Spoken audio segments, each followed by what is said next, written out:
Break out the espresso and fire up the Vespas because we're going hunting for the most dangerous game. Subhumans who put pineapple on pizza. Hey guys, James Reeves with TFBTV, and today on TFBTV we're doing a full in-depth review of the Beretta PMX.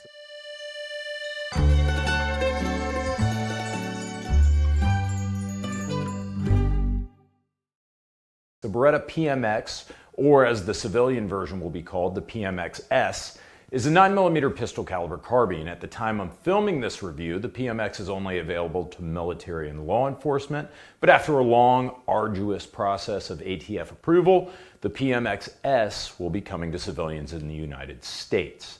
I already gave you a brief overview of the PMX when we announced the civilian version on our side channel, TFBTV Showtime.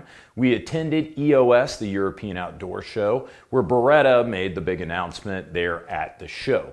Do us a favor, by the way, head over to Showtime, check that out, subscribe. Promise, it's a great channel, you'll love it. Today's video will be much more detailed than the video from Showtime. We're going to explain not only the specs and the features, but we're going to discuss the development of the gun, get a hands-on explanation of the PMX from a high-level European military operator, and we also have the privilege to discuss the PMX with the very man who developed it, Signore Paolo Parola, who also designed the PMX's predecessor, the PM12 and the Beretta 93R. Truly a living legend in the gun community. Now, with all of that said, let's get into the review. First, let me summarize the history and the purpose of this gun to give you the proper context. The PMX finds its roots in, of all places, the Intratec Tec-9, which was designed by George Kellgren, founder of Kel-Tec. The infamous Tec-9 is a 9mm straight blowback, semi-auto SMG-style pistol introduced in 1984. Kellgren designed the Tec-9 using inexpensive construction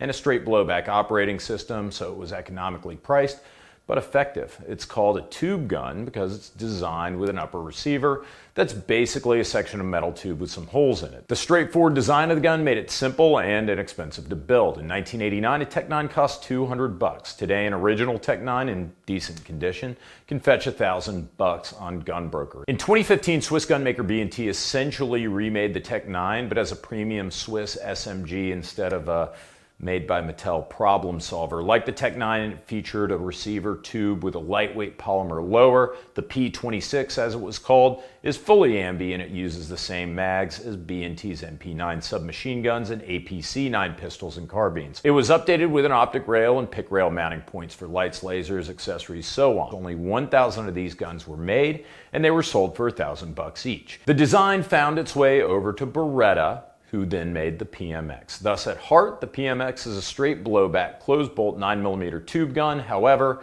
as you'll see in this video, it is way more than just that. During EOS, Beretta announced a European MSRP of €1,500 for the PMX-s. That would track at about $1,200 in the US after conversion and subtracting 20% VAT. I was disappointed with a few of the comments in the PMX preview video about this. Guys, I'm talking about you. There's some pretty robust bitching about Beretta introducing a premium straight blowback 9mm PCC to the US market that some commenters felt should be cheaper, but I think that indicates a misunderstanding of the PMX's design, construction, and purpose. Now, what I'm about to say might seem like random info, but it will absolutely help explain the PMX's ends. The Beretta PM12 was invented in the 1950s and was adopted by the Italian Carabinieri almost immediately, and they still use it to this day. The Carabinieri are a branch of the Italian Armed Forces made up of over 100,000 officers, so that's a lot of PM12s. As one of the most reliable submachine guns ever made, and with a moderate 600 to 700 RPM rate of fire, the PM12 is the next best thing to a laser gun.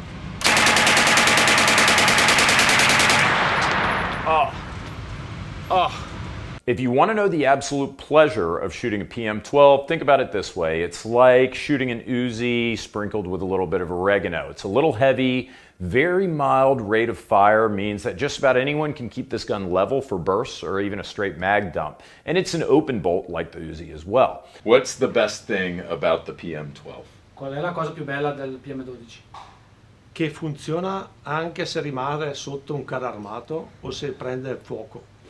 In addition to all of Italy's armed forces, the PM12 was adopted by a significant number of military and police forces in Europe, Africa, Asia, the Americas, and it's been manufactured in Brazil by Taurus, in Belgium by FN, and even in Indonesia. There's got to be tens of thousands, if not hundreds of thousands, in existence. This is an important detail. While the PM12 is reliable and effective, it's without a means to easily attach optics, suppressors, lights, accessories, all the other stuff that you want in an awesome submachine gun, and it weighs 6.5 to 7.5 pounds. Don't know what that is in kilos, but it's heavier than many full-size AR-15s. The ergos aren't bad, but they aren't great either. It's a legendary submachine gun, but it's getting a little bit long in the tooth, just like the Uzi. The PMX was designed in conjunction with the Carabinieri to be a direct replacement for the PM12 that's been used by tens of thousands of officers and operators for over half a century. When I was visiting Beretta, I was lucky enough to have a senior member of the Italian military, very familiar with the PM12 and the PMX, accompany me, and he also agreed to speak about both guns on camera, albeit anonymously. We'll call him Signore Mistero. You'll be seeing him in a few other videos from Beretta. Now, Signore Mistero did an excellent job of explaining the design, the testing of the PMX, and after you watch his walkthrough, the gun will make a lot more sense to us Americanos. Gentlemen, welcome. This is the PMX submachine gun. This submachine gun has been developed by Beretta together with and for Italian Carabinieri, with having two simple concepts in mind: to provide them with a modern, reliable, and law enforcement submachine gun that can take over the previous PM12. So one main driver was to modernize the weapon. The PMX is lighter than the PM12, 1.1 kilos less. But what is more important, it keeps all the main controls distribution and muscle memory, because as you know, to retrain people to move to a new platform is as expensive as the procurement itself. You must imagine that we have officers that have trained for almost 25 to 30 years with this gun.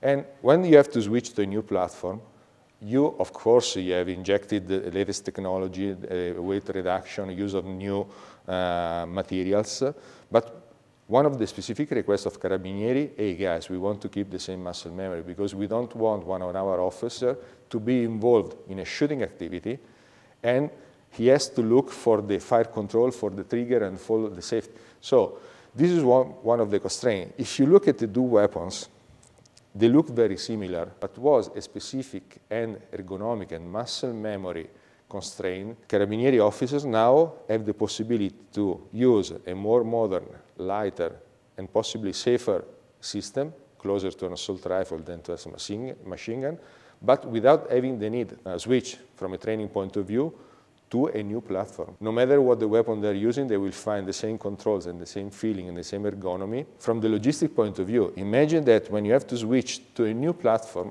consider that law enforcement officers have the storage designed to host this weapon.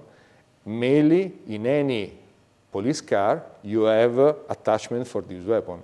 Imagine the cost to switch to a new platform that requires new attachment. So when we talk about technical choice, it's very easy to do for commercial pistols or commercial weapons. When we enter into professional weapons, you must take into account the logistic as well and the training as well. And that what makes the difference between a weapon designed for military or professionals and a weapon designed for commercial. Maintenance was another critical factor in developing, so we wanted the submachine gun to be as easy as possible to disassemble. So from this point of view, you can see the main difference between the PMX and the previous PM12. First of all, the PM12 was shooting from an open ball position, having a fixed firing pin. In this case, we can say that this submachine gun offered the same trigger group as a small assault rifle. So we have hammer, and we have a trigger group, again, as close as possible to a real assault rifle. We have a fixed barrel, and as the majority of PM submachine gun, it's a blowback system. We wanted to keep the system as easy as possible to disassemble, as easy as possible to maintain, but again, the fact that we have been able to concentrate all the function with so few parts guarantees high reliability. Military units felt the need to standardize tests. You know, I know that you have a lot of users putting the weapon under in the swimming pool or in the mud. Of course, military have to standardize that. So there is a reference NATO manual, the so-called D14 manual. You can find extract in the web. Or another very popular testing protocol is the TOP 32045 from the US forces. So we can use both, and there are standard protocols that tells to all the professional users in the world how to test weapon. This weapon has undergone all the military tests in accordance with the NATO D14 manuals, so we can offer to law enforcement and military forces real military weapons. The weapon offers fully ambidextrous control, magazine release button on the left, on the right side, fire selector on both sides for right-handed and left-handed user. And I would like to underline this interesting feature. You see that from safety position to single mode position, you have few degrees, while if you want to switch to burst mode, you have to rotate by a higher number of degrees. This is a safety measure because we don't want officers under combat stress to accidentally shift from safety to burst mode. It's an operational safety feature. The cocking handle is not ambidextrous but reversible, so you see while assembling the bolt, I can decide whether to put the cocking handle on the right side or on the left side, according to your preference. And more important, for a military weapon, you cannot install any component in the wrong way. So if I try to install the cocking handle in the wrong position, I cannot insert this. Another frequent question on why we decided to go with proprietary magazine, namely vertical magazines. This was, again, a specific decision that we had under design, because when dealing with some machine gun that by definition are very, very short weapons, by definition, pistol magazines are angled. If you're using angled magazines, it's a little awkward to use them at the forward mag well, but if you're going fist to fist, just like a pistol, it's easy enough to do with your eyes closed. It's more intuitive, and you can use Beretta 92 magazines. That's why we decided to go for a magazine commonality with the pistol, with the MX4, but the MX4 has the magazine well into the grip. When you enter into the operational mindset, you have to consider the physiology of the weapon. So the muscular approach of the soldier and the stress is doing. So that's why we decided to go for the PMX with a vertical magazine, because it's easier, because it's the natural position. You don't have to assume any uncomfortable position to change the magazine.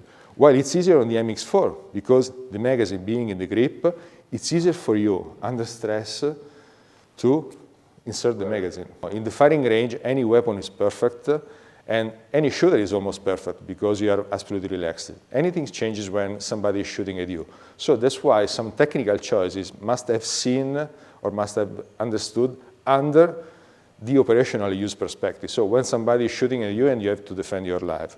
In this case, the PMX, that is our latest machine gun, has been developed for, but mainly together, with Italian Carabinieri. There you have it. The Beretta PMX is the high-tech modern successor of the PM12. The PMX and the PM12 share almost the exact same dimensions. They even have all the same controls in the same places, but the PMX is lighter and has the ability to mount optics, accessories, suppressors easily. Additionally, the PMX is a closed bolt while the PM12 is an open bolt. Because open bolts have to, of course, shut before they fire, that means that the PM12's chunky bolt is already moving forward before the first shot actually detonates, which can decrease your accuracy.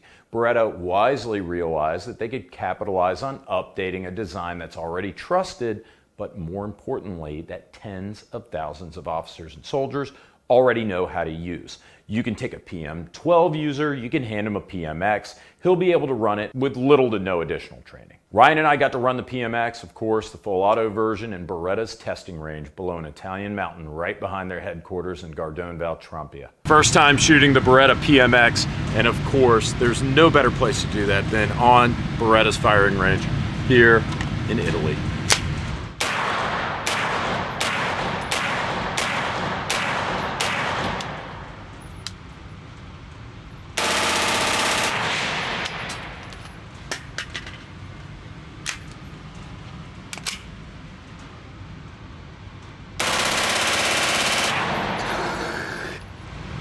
Dude, that's silly.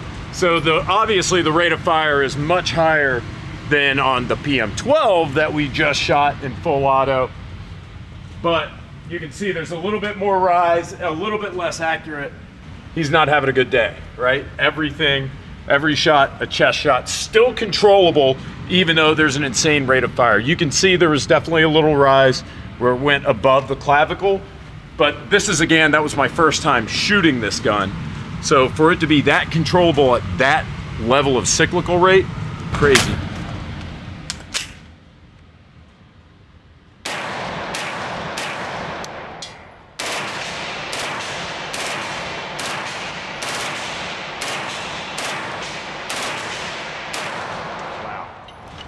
Wow, man.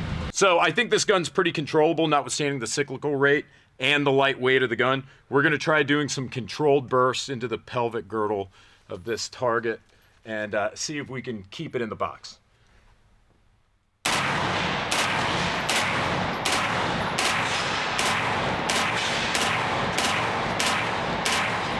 Ryan and I both were very impressed with the controllability of the PMX, even in full auto. Straight blowback guns are not well known for handling recoil well, unless, of course, like the PM12, they've got a low cyclical rate and heavy weight. The PM12 is slow enough that you can feel the bolt actually rocking the gun back and forth in your hands.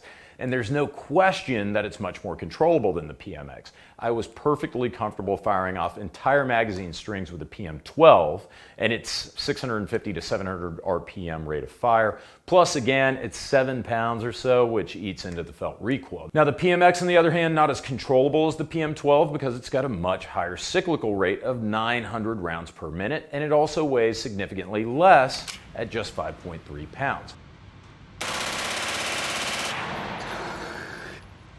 That said, for a gun that small, that light, and a straight blowback, it had surprisingly low recoil, and it was easier to control than we expected. Burst strings were easy to keep within a few inch groups at 7 meters. Even dumping a full mag is workable with a PMX. Pretty impressive for a half polymer, straight blowback SMG. Speaking of magazines, the PMX will give you the option of black or translucent 20 to 30 round magazines, similar to the B&T MP9 style magazines, although Beretta claims that the flat feed lips on the PMX are more durable than the rounded lips from the original design.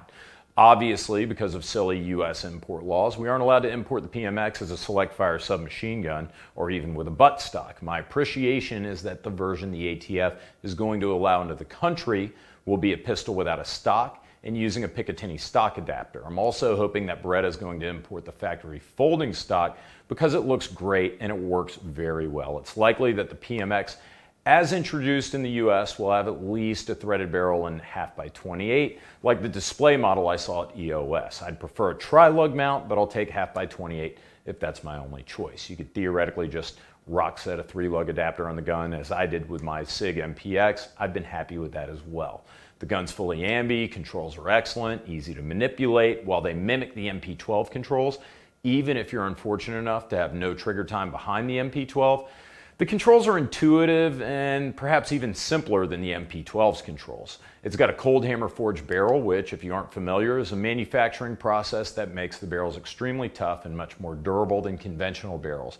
It's a 7-inch barrel right between the MP5 and the MP5K PDW. With the PMX, you're looking to get about an extra 200 feet per second velocity over a standard pistol with good personal defense ammo, or over 100 foot-pounds of extra energy. And the length with the stock folded is just 16.5 inches. You've got multiple sling mounting points, you've got dual backup iron sights that are brilliant.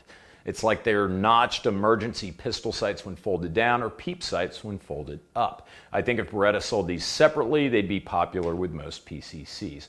All that aside, let's get down to business. In summary, this is a very well thought out pistol caliber carbine, and while it's a simple straight blowback gun, it's extremely well made and it doesn't recoil like a straight blowback gun, even though it's fairly lightweight. It's low profile, it's accurate, it's controllable, it's fun, and it's got a bunch of other great features. It's built to meet NATO spec, and it's already got law enforcement contracts. So unlike a lot of inexpensive 9mm PCCs out there, this gun was built for duty first and the civilian market second, and that's the kind of 9mm PCC that I like. I imagine the PMX is going to be available in the US in the next year at about a $1,200 price point, but I don't know that for sure. The Carabinieri bought 5,000 of them and they paid about $900 each. So if that's any indicator of value, we could pick them up in the US for probably a few $100 over the local government price. Not bad. If we're talking about a range of $1,200 to $1,500, the biggest competition is going to be the less expensive CZ Scorpion and the B&T GHM9.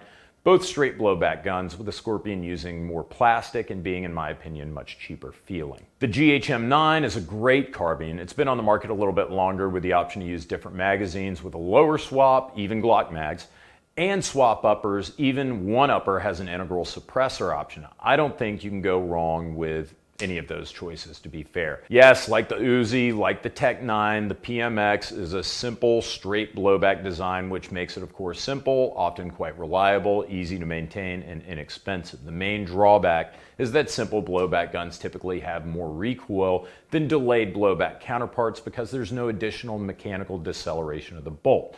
The MP5, for example, uses roller delayed blowback that's reliable and effective, but costly at roughly double the price. Done right, however, a straight blowback gun can be controllable and quite effective while being reliable and less expensive. The PMX is a dual recoil spring system and the stock does a great job of handling recoil, so it seems softer than your average straight blowback. A common complaint about the B&T and other high-end blowbacks is that simple blowback carbines are overpriced. If, at least for the moment, we can operate under an assumption that pistol caliber carbines are good platforms, and you're not apples to oranges comparing them to, say, like mid-level or budget AR-15s, then it's not a stretch to say that a well-thought-out design made for a specific purpose and brutally tested to NATO spec, all while being constructed in Italy with a high level of quality control and good fit and finish, should be more expensive than an entry-level AR-9 or something like, I don't know, a sub-$1,000 pistol caliber carbine. It isn't that sub-$1,000 PCCs are necessarily bad. The PMX is just on another level and it was built with a specific end user in mind. Thus, it's going to be more expensive than your average range toy. If you're not a pistol caliber carbine guy, you'll probably skip this one. If you are a PCC guy, but you don't want a military grade proven design, there are less expensive options out there on the market for sure. But if you enjoy high-end PCCs, the PMX is bellissimo. Guys, thanks a ton for watching this video. Thank you to Beretta for letting us in their factory and letting us try out the PMX and the PMX-s and do this video. If you like TFBTV, don't forget to support us on Patreon, Subscribestar, or Utreon. If you're on Subscribestar or Utreon, we give away 4 guns a month to our viewers on Subscribestar and Utreon. Check the rules in the link below or in the description. Also, thank you to Ventura Munitions, best ammo store online, and thank you to Top Gun Supply, your online shooting sports superstore. But once again, I have to say thank you to you guys. Ciao.